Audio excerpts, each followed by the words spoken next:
My son thought the pill bottles looked exactly the same. He thought 68 years of handling medications had made my eyes too tired to notice the difference. He was wrong. I saw the slight variation in the capsule color. I saw the way the tablets dissolved differently in water. And when I tested one in my home lab kit, I did the only thing a retired pharmacist who just co-signed a $120,000 mortgage for his ungrateful child could do. I switched the bottles back and started documenting everything. You won't believe what I discovered. But before I tell you how my own flesh and blood ended up in handcuffs on my front lawn, let me know in the comments where you're watching from. Hit like and subscribe if you've ever had to protect yourself from someone who was supposed to protect you. The Minnesota winter had painted everything white outside my window.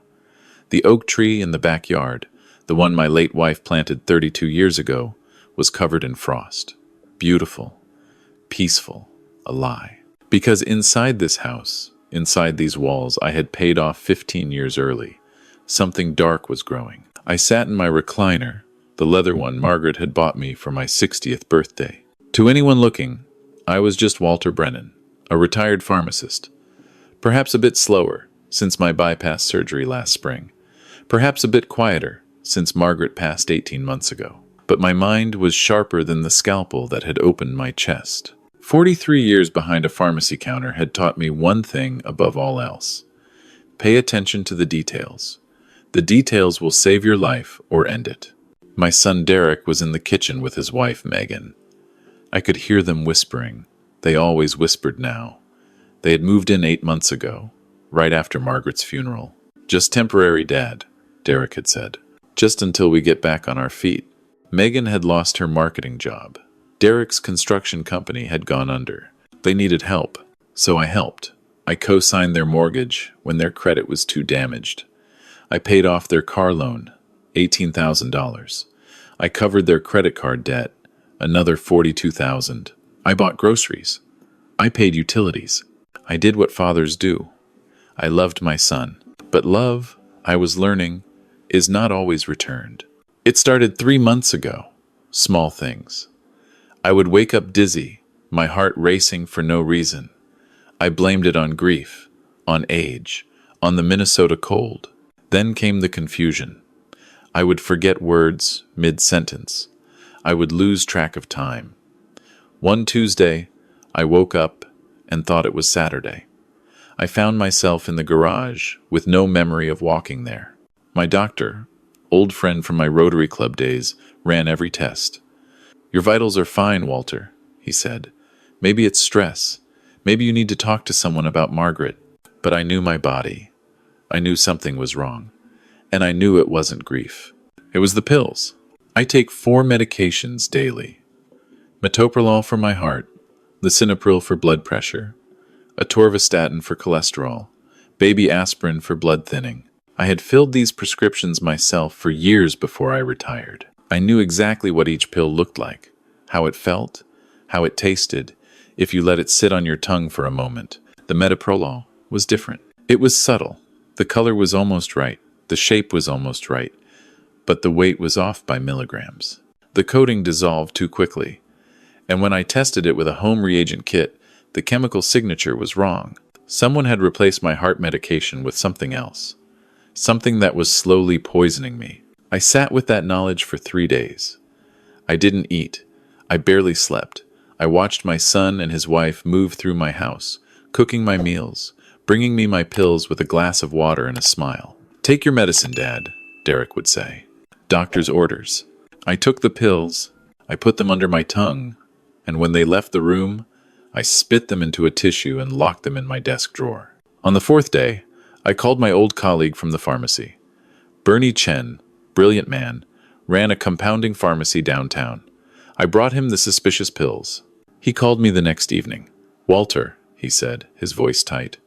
These aren't metoprolol. These are digoxin tablets. Someone ground them down and repressed them to look like your heart medication. Jigoshan. I knew it well. In proper doses, it treats heart conditions. In improper doses, especially for someone already on heart medication, it causes exactly what I had been experiencing. Confusion, dizziness, arrhythmia, and eventually cardiac arrest. Someone was trying to make my death look like a heart attack. I drove home in silence. The snow was falling, thick and heavy, blurring the streetlights into soft halos. I thought about Derek as a boy.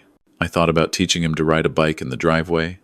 I thought about his high school graduation, how proud I was when he started his own business. I thought about the day he introduced me to Megan, how she had smiled and called me Dad before they were even engaged. I thought about the $120,000 mortgage I had co-signed, about the life insurance policy that named Derek as sole beneficiary, about the house, paid off, worth $400,000 in the current market, about the retirement accounts Margaret and I had built over 4 decades of careful saving. I was worth more dead than alive, and my son knew it. When I got home, they were sitting in the living room watching television. Derek jumped up when I walked in. "Dad, where were you?" We were worried. "You didn't answer your phone." I looked at him. I looked at the face I had loved for 41 years. I searched for something, some flicker of guilt, some shadow of the boy who used to fall asleep in my arms. Nothing. "I went to the pharmacy," I said. "Had to pick up a refill." "You should have told us," Megan said. She didn't look up from her phone. Her voice was flat. "We would have gotten it for you." "I bet you would have." That night, I made a decision. I would not confront them. I would not call the police. Not yet. I needed proof. I needed evidence. I needed to understand the full scope of what they were planning. I ordered a small camera online, wireless, motion activated. It arrived 3 days later while Derek and Megan were out for lunch. I installed it in the living room, hidden inside Margaret's old decorative birdhouse on the top shelf. I installed another in the kitchen, tucked behind the spice rack. A third went in my bedroom, aimed at my nightstand where I kept my medications. Then I waited. The footage from the first week was mundane. Derek watching sports, Megan scrolling through her phone. Normal life, boring life. On day 8, the kitchen camera captured everything. It was 2 a.m. I was supposed to be asleep. Derek walked into the kitchen, wearing only his boxers. He moved quietly, carefully, the way someone moves when they don't want to be heard. He opened the cabinet where I kept my medications. He pulled out my metoprolol bottle. He unscrewed the cap, and he began swapping pills, one by one, from a small plastic bag he had pulled from his pocket. I watched him count. 10 pills, 20, 30. He was replacing my entire monthly supply. When he was done, he sealed the bottle, put it back exactly where it had been, and walked back to bed like nothing had happened. I watched that footage 14 times. I watched my son try to kill me 14 times. And each time, I felt something inside me die a little more. But I wasn't done gathering evidence. I kept taking the fake pills. I kept spitting them out. I kept documenting everything. Dates, times, symptoms I should have been feeling. I wanted a pattern. I wanted undeniable proof. 3 weeks later, the living room camera captured a conversation. Derek and Megan were on the couch. They thought I was napping upstairs. They didn't know I had installed a baby monitor in my room that transmitted to my phone. "How much longer?" Megan asked. Her voice was impatient. "This is taking forever." "These things take time," Derek said. "It has to look natural. Dad's got a heart condition. He's old. He's been declining since Mom died. Nobody will question it." "The insurance company might," Megan said. "They investigate these things. Let them investigate." Derek's voice was calm, confident, cold. "The doctor already said he's having cognitive issues. The medication is in his system. When he finally goes, it'll look like his heart just gave out. Happens to old men all the time." Megan leaned closer to him. "What about the house?" "I'm the only heir," Derek smiled. "I'll sell it in the spring. Market's good. We'll clear at least $350 after fees. Add the life insurance, the retirement accounts. We're looking at close to $1 million, babe. $1 million. That was my life's worth to them. 43 years of honest work. A marriage that lasted 39 years. A son I raised with everything I had. $1 million. Megan kissed his cheek. "Then I guess we just have to be patient." Patient. The word echoed in my mind. They were being patient while they murdered me slowly. They were being patient while they waited for my heart to stop. They were being patient while they spent my money and lived in my house and smiled at me over breakfast every morning. I decided it was time to stop being patient myself. The next morning, I called my lawyer. Frank Morrison, good man, handled Margaret's estate. I told him I needed to make some changes to my will. Urgent changes. "What's going on, Walter?" he asked. I told him everything. The pills, the cameras, the footage, the conversation. There was a long silence on the other end of the line. Then Frank said, "Walter, we need to call the police." "Not yet," I said. "I need to do this my way," Frank argued. He threatened to call the authorities himself. I reminded him of attorney-client privilege. He reminded me I was being stupid. "Maybe," I said, "but humor, an old man." We met the next day at his office. I brought the footage on a flash drive. I brought the pills Bernie had tested. I brought the documentation, every date, every time, every detail. Frank watched the footage with his jaw tight. When Derek started swapping the pills, Frank's hands balled into fists. "That's attempted murder," he said. "First degree, premeditated." "I know. Walter, why haven't you gone to the police?" "Because I want them to understand," I said. "I want them to know that I knew. I want them to realize that every pill they gave me, every smile, every take your medicine, Dad, I was watching. I was waiting. I was building a case that would destroy them." Frank stared at me for a long moment. "You're angry." "I'm beyond angry," I said. "I'm disappointed." We drew up the new will. I removed Derek entirely. Everything would go to the Margaret Brennan Memorial Scholarship Fund at the University of Minnesota. Every penny, the house, the accounts. The life insurance would be donated to the American Heart Association, which I found darkly appropriate. I also prepared a detailed statement for the police. Dates, evidence, footage, everything they would need to prosecute. Frank asked me when I wanted to execute the plan. "Sunday dinner," I said. They always make a big deal about Sunday dinner. That Sunday, the snow had stopped. The sun was out, cold and bright, reflecting off the white landscape like a mirror. Inside, the house smelled like pot roast.